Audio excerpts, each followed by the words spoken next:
গ্রহণ করো। ওই আল্লাহ বলি যদি তোমার বিশ্বের এক প্রান্তে থেকে আরেক প্রান্তে থাকে, তোমার কোনো ভয় থাকে না। হযরত বড়দের আব্দুল কাদের জিলানী বাগদাদী রাহমাতুল্লাহ আলাইহি বলেন, আমি সূর্য উদয়ের জায়গায় যদি থাকি, আমার মুরিদ যদি সূর্য মার যাওয়া অবস্থায় থাকে, আমার মুরিদের যদি পরনের কাপড় খসিয়া যায়, আমি আব্দুল কাদের জিলানী আমার মুরিদের পরনের কাপড় পরাইয়া দেওয়ার ক্ষমতা রাখি। ভাইরা আমার, বন্ধুরা আমার, সেই মহান দরদি জিন্দা পীর খাজা বাবা মুর্শিদ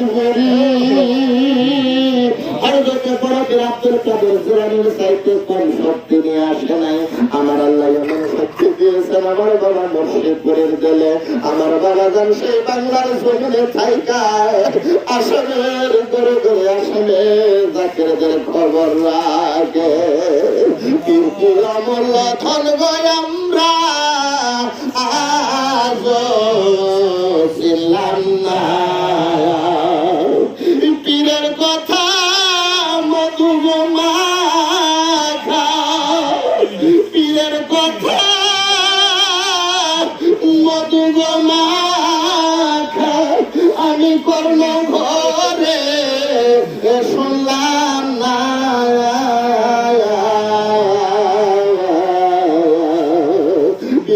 অমূল্য ধন গয় আমরা আজ চিনলাম না।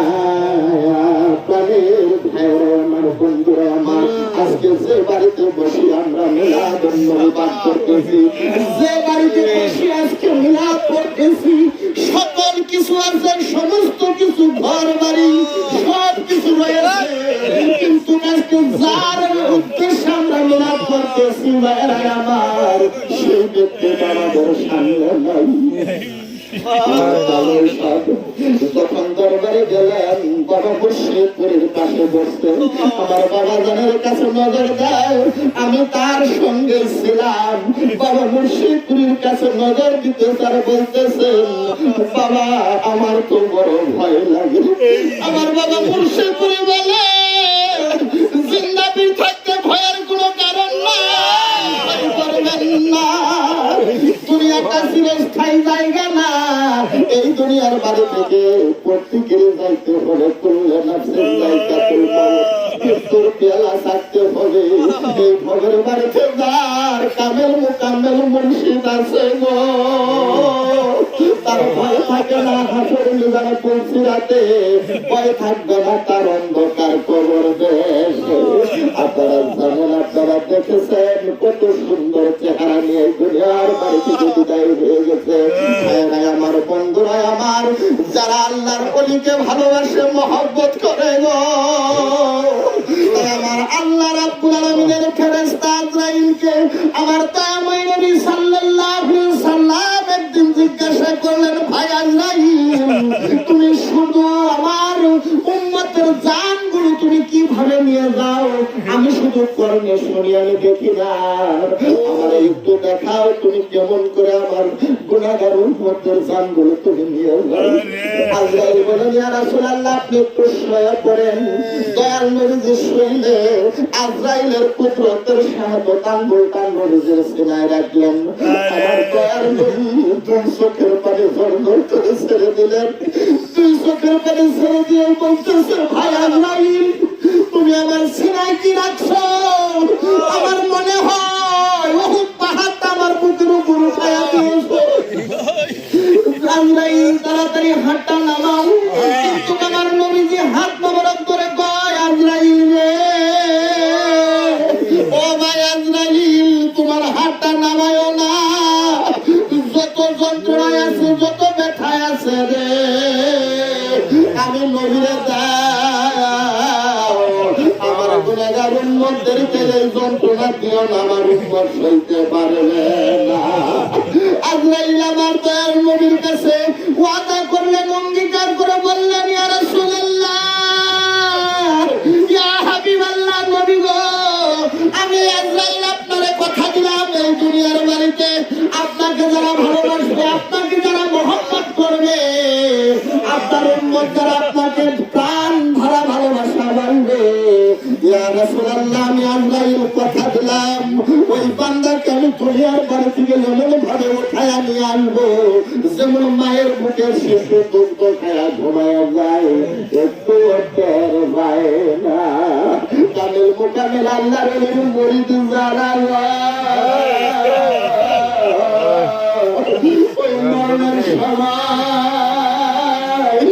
যখন আল্লাহর কথা স্মরণ করে এমন ভাবে আল্লাহ পাক তারা জায়গার মাধ্যমে দুনিয়ার বাড়ি থেকে বিদায় করে নিয়ে যায়, ওই মুড়িদ একটু টের পায় না। তেমনি ভাবে আমার তারই সাথে এই দুনিয়ার বাড়ি থেকে বিদায় হয়ে গেছে। আমার বন্ধুরা আমার সকল কিছু আছে, কিন্তু আজকে সেই মানব আমাদের সঙ্গে নাই। আমরা একদিন এই দুনিয়ার বাড়িতে থাকবো না, আমরা একদিন এই দুনিয়ার বাড়িতে চলে যাবো। যার যার যাওয়ার সামানা এই দুনিয়ার বাড়ি থেকে আগে সংগ্রহ করে নিয়ে যাইতে হবে। দুনিয়ার বাড়ি থেকে যদি ওই পরকালের সম্বল যদি করে নেওয়া না যায়, কবর দেশে যাওয়ার পর আমলের দরজা বন্ধ হয়ে যাবে। সে কোনো নেক আমল করতে পারবে না, কোনো গুনার কাজ সে করতে পারে না। তাই যারা এই আহলে আওলাদের জন্য আল্লাহ পাকের দরবারে দুটি হাত বাড়াইয়া ডাক দেয়, আমার আল্লাহ বলেন তুমি যখন আমার দরবারে হাত বাড়াইয়া রাব্বির হামহুমা কামা রাব্বায়ানি সাগীরা বলে, আমি আল্লাহ ওই ইতিমের হাতটা কবুল না করে থাকতে পারি না। তাই খবর বাড়িতে যারা হারিয়ে গেছে সেই বুঝতে পারে বাবার মতো দরদি, মায়ের মতো দরদি এই বিশ্বের মুখে কেউ হয় না, আরো হবে না। মা কি অমূল্য সম্পদ, বাবা কি অমূল্য সম্পদ। যার যখন হারিয়ে যায় ঘরের নিচে বসে থাকলেও মনে হয় শরীরে রৌদ্র লাগে। যার হারিয়ে গেছে সে জানে। ভাইরা আমার, বন্ধুরা আমার, সে দয়ার নবী, মায়ার নবী, রহমাতাল লিল আলামিন নবী ছাড়া আমাদের গতি নাই হাসর মিজান পুলসিরাতে। সেই দয়ার নবীর মহব্বত যার দিলে যতটুকু আছে তার ততটুকু ঈমান আছে। যার দিলের ভিতরে নবীর মহব্বত নাই, তার ঈমান নাই, তার ইবাদত আল্লাহ পছন্দ করে না। তাই আমার দয়ার নবীর মহব্বতে যখন কোনো বান্দা দরুদ পড়ে, আমার আল্লাহ বলেন একবার যদি কোনো বান্দা আমার হাবিবের মহব্বতে দরুদ পড়লো, ওই বান্দার জীবনের 10টি গুনাহ আমি মাফ করিয়া দেই, ওই বান্দার উপর 10টি রহমত বর্ষিত করিয়া দেই। যে বান্দা আমার নবীর উপর রহবার দরুদ শরীফ পাঠ করতে থাকবে, ওই বান্দার জন্য কাল হাসরের ময়দানে আমার হাবিবের সঙ্গের সঙ্গে করিয়া দেই। সোনার ভাইরা আমার, বন্ধুরা আমার গো, সেই দরুদ নবী উম্মতের কান্ডারি হয়ে আল্লাহ পাকের আরশে জায়গা না নিয়ে মদিনার মাটির জমিনে শুইয়া এই গুনাহগার উম্মতের জন্য কাঁদতেছেন। সেই নবীকে মহব্বত করিয়া আসুন।